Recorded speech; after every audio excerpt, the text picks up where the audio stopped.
자, 그리고 많은 분들이 어쨌든 윤석열 대통령이 체포 빨리 구속돼야 된다라고 이제 원하는 분들이 많았고 석방된 거 가지고 걱정하는 분들이 되게 많으세요. 그래서 또 궁금한 게 다시 또 구속될 수는 없을까? 뭐 이런 이제 얘기들을 많이 하는데 사실은 한 번 석방된 사람은 같은 범죄로 구속할 수 없다 뭐 이런 이제 원칙이 있다라고 하고 그다음에 이제 새로운 증거가 나오면 이제 가능할 텐데 일단 이제 헌법재판소의 선고가 얼마 안 남았잖아요. 윤석열 대통령이 파면되고 난 뒤에는 사실 불소추 특권이 사라지기 때문에 지금껏 이제 수사해왔던 내란죄뿐만이 아니라 뭐 직권남용이라든지 공천개입 이런 걸로 다시 이제 수사를 할 수 있고 그걸로 다시 구속을 시킬 수 있다 뭐 이런 이제 예상이 나오는데 재수감 가능성 얼마나 된다고 보세요?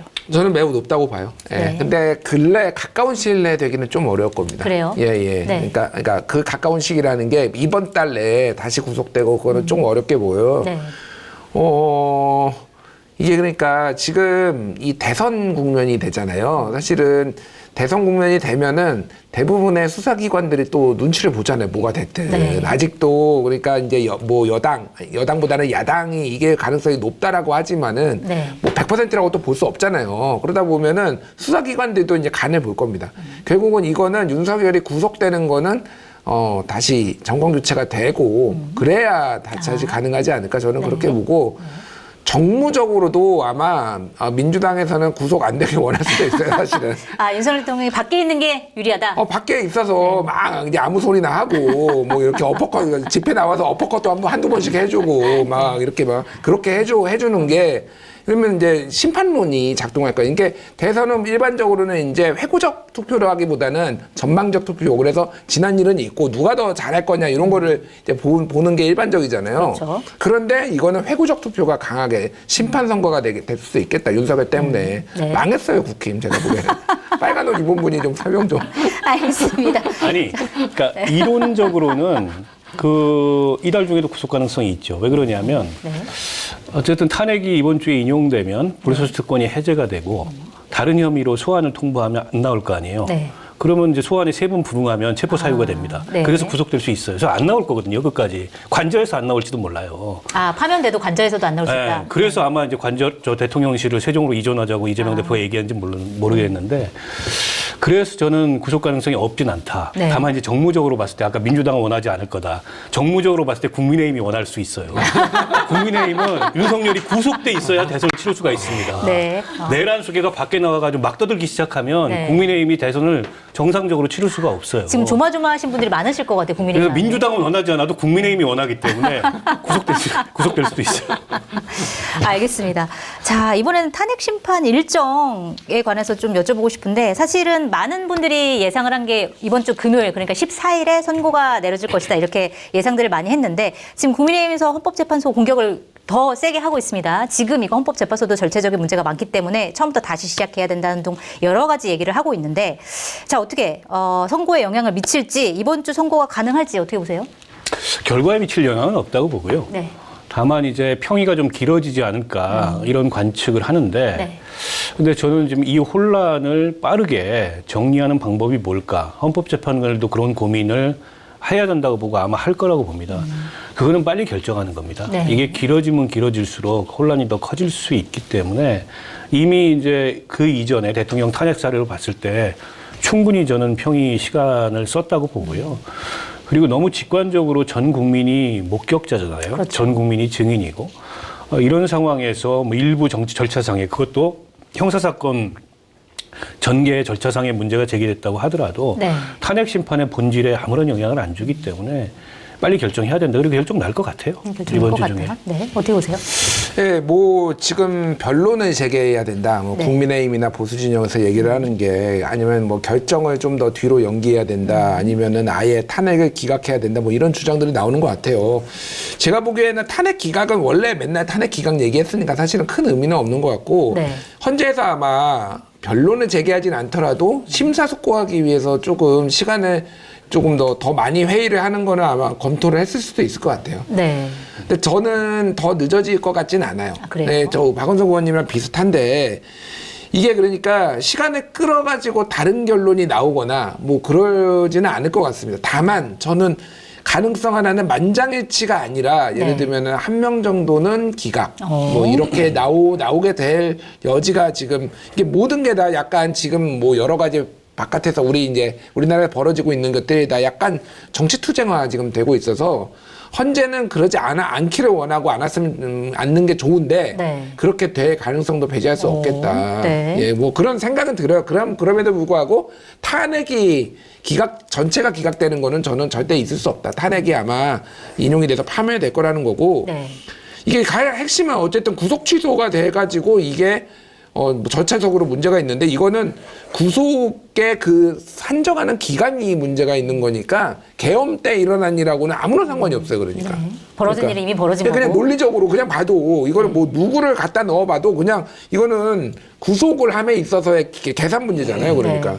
그래서 뭐 이거는 완전히 다른 문제죠. 그러니까. 그래서 이게 탄핵이 뭐 이거 영향을 받을 가능성은 저는 없다고 봅니다. 네, 그래서 3월 14일 여전히 저는 제일 유력하다고 봐요. 3월 14일 두 분 다 이제 유력하다 말씀하셨는데 일단 김준일 평론가 같은 경우에는 한 명 정도는 기각 의견을 낼 수도 있지 않겠느냐? 예, 기각. 네. 예. 어떻게 보세요, 그거는? 그래서 저는 뭐 아마 이제 만장일치의 견해를 만들어내기 위해서 헌법재판관들 간에 이제 의견 교환과 조율이 이루어질 거라고 보고 네. 뒷얘기를 들어보면 박근혜 전 대통령 탄핵 때도 네.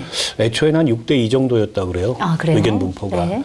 근데 이제 그렇게 결론이 났을 때 국론 분열이 더 커질 수 있기 때문에 만장일치로 결론을 유도하고 평의를 더해서 그렇게 결론을 내렸다고 하거든요. 네. 지금 국론 분열이나 이 분열 이 진영 간의 대결이 그때보다 훨씬 더 심각해졌잖아요. 네. 때문에 이제 탄핵 결과가 만약 그렇게 엇갈린다고 했을 때 그게 여론에 미칠 영향이 과거에 비해서 훨씬 더 이제 분열적인 영향을 미칠 거기 때문에 그 점을 헌법재판관들도 고려하지 않을까. 그래서 저는 만장일치 결론을 내기 위해 노력을 할 거라고 보고 그래서 평의 시간이 조금 더 걸릴 수는 있어요. 그래 봐야 네. 다음 주 초에는 결론이 난다. 그래 봐요. 봅니다. 그러니까 만약에 이번 주 금요일 날 탄핵 선고가 안 난다 그러면은 마치 이제 주변에서 보기에는 서로 의견이 엇갈리는 게 있어가지고 지금 그 의견 일치 보려고 더 늦어지는 거 아니야? 뭐 이런 예상을 할 수도 있을 것 같거든요. 근데 어쨌든 그러더라도 만장일치 가능성이 클 것이다. 이제 그렇게 말씀하셨습니다. 자, 그리고 만약에 두 분 다 뭐 14일이 될 가능성이 크다 말씀하셨지만 탄핵 선고가 지연된다. 그리고 이재명 대표의 2심 선고가 더 먼저 나온다. 그러면은 이재명 대표와 관련된 예를 들어 지지라든지 이런 게 좀 변화될 가능성 이런 게 좀 있을까요? 어떻게 보세요? 근데 3월 26일 날 2심 공익선거법 2심 결과가 나오잖아요. 네. 그 26일까지 갈까요? 그렇게는 안 간다. 네, 어차피? 가더라도 예. 다음 주 월요일이 17일인데 지금 17일까지는 아무것도 헌재가 일정 안 잡았다고 하니 이번 주 금요일 날 안 나더라도 다음 주 주초에는 나오리라는 게 일반적인 거잖아요. 그 더 이상 길어졌을 때는 좀 아주 이유가 있어야 될 것 같아요. 그러니까 물론 이게 언제까지 해야 된다라고 기간이 있지는 않았지만은 그동안 관례를 봤을 때 뭐 열흘에서 2주였잖아요. 그러니까 10일에서 14일. 네. 근데 지금 이게 2월 25일이었나요? 마지막이 헷갈린다. 26일인가? 헷갈린 뭐 그 정도. 최종 변론일이? 네, 최종 네. 변론일이. 그러면은 이미 2주예요, 지금. 이 14일이 넘어가면. 충분히 시간을 썼다. 네, 충분히 시간을 썼다라고 보기 때문에 이재명 대표의 2심과 조금 더 붙을 가능성은 있지만 그거보다 선고가 이후에 날 가능성은 없고 뭐가 됐든 대선은 2개월, 네. 60일. 그리고 붙더라도 같은 때 비슷한 때 나오더라도 그리고 대법원은 원칙으로 3개월인데 3개월 더 늦출 수 있어요. 네. 그 기술들은 그 민주당에서 잘 압니다. 그런 기술들 늦출 수 어떻게 있는 늦추는지는 이렇게 뭐 폐문구제 같은 거 있잖아요. 이렇게 잘 안 받고 뭐 어디 가고 막 이런 거 하면은 네. 더 늦출 수 있어요. 3달 만에 나오기 힘들어요. 제가 보기에는. 알겠습니다. 이재명 대표의 선고랑은 크게 관련이 없을 것이다 이렇게 보셨는데 동의하세요? 그러니까 이번에 이제 윤석열 대통령 구속 취소로 인해서 그 향후에 네. 조기 대선이 펼쳐진다고 할 때 누가 가장 큰 피해자고 누가 가장 큰 수혜자냐 네. 뭐 이런 그 전망들이나 그런 예측들이 있는데 일단 누가 가장 큰 피해자가 될지는 잘 모르겠지만 가장 큰 수혜자는 이재명 대표입니다. 네. 그건 저는 분명하다고 봐요. 그러니까 이재명 대표 입지가 훨씬 더 확고해지는 거예요. 그러니까 내란이 종식이 안 돼. 그러면 내란 종식하기 위해서라도 우리가 어쨌든 이 원팀으로 뭉쳐야 된다 이런 논리가 강해지잖아요. 네. 그러니까 지금 원팀으로 뭉치면 가장 선두에 있는 이재명 대표 유리한 거예요. 그런데다가 지난주에 뭐 매불쇼 나가서 했던 발언 네, 때문에 맞습니다. 당 안팎에 이런저런 문제 제기도 있고 시끄러웠는데 그거 싹 이제 덮였 그러네요. 그리고 내란 특검의 정당성이랄까요? 이게 훨씬 더 커졌어요. 결국에는 내란 특검으로 해야 수사권 논란도 없고 빨리 이걸 종식시킬 수 있겠다. 그러면 내란 특검을 누가 제일 잘할 수 있냐? 이재명이다. 이런 논리가 성립이 되는 거예요. 그래서 전생에 저는 틀림없이 윤석열은 이재명에게 큰 빚을 졌거나 부부였거나 그러지 않고서 이런 응원군이 어디가 있습니까? 제가 보기에 국민의힘 내부에서 보기에 미치고 환장할 거예요. 왜냐하면 아니 누가 지금 계엄 선포하라 그랬어요? 근데 알아서 계엄 선포해가지고 재판 때문에 다 죽어가던 이재명 대표 살려줬죠. 지금도 이재명 대표가 1심 판결이 나오면 궁지에 몰릴 수 있는데 이러저러하게 여론에 의해서 이로 인해서 2심 판결이 1심 판결과 동일한 결과가 나와도 흔들리지 않게 돼버렸어요. 윤석열이 가장 큰 응원군이 돼버렸고 결국 이 사태의 가장 큰 수혜자는 이재명 대표가 됐고요. 가장 큰 피해자는 누구일지 특정은 못하겠지만 국민의힘이 됐다. 저는 그렇게 봅니다. 국민의힘에 누가 된지 모르겠지만 후보자, 대선 후보자 알겠습니다. 자, 아까 잠깐 말씀하셨는데 파면 결정 뒤에 관저에서 나가야 되잖아요. 대통령직이 박탈되니까. 안 나갈지도 몰라요. 안 나갈지. 드론 띄워가지고 뭘 해야 될지도 몰라. 지금. 안 나가면 어떻게 되는 것도 끌어내야 되나요? 어떻게 되나요? 그냥 둬야죠 뭐. 끌어낼 수 있어요. 단전 단수. 단전단수. 한겨레 하려고 했던 왜냐하면은 관저에. 경호처 직원들은 더 이상 이제 굳이 해야 될 없죠. 그렇죠. 이유가 없죠. 네. 그러니까 법적 근거가 어쨌든 뭐 여러 가지 논란이 있었지만은 법적인 대통령으로서 예우를 받아야 돼, 경호를 받아야 될 근거가 있었기 때문에 경호처가 한 건데 네.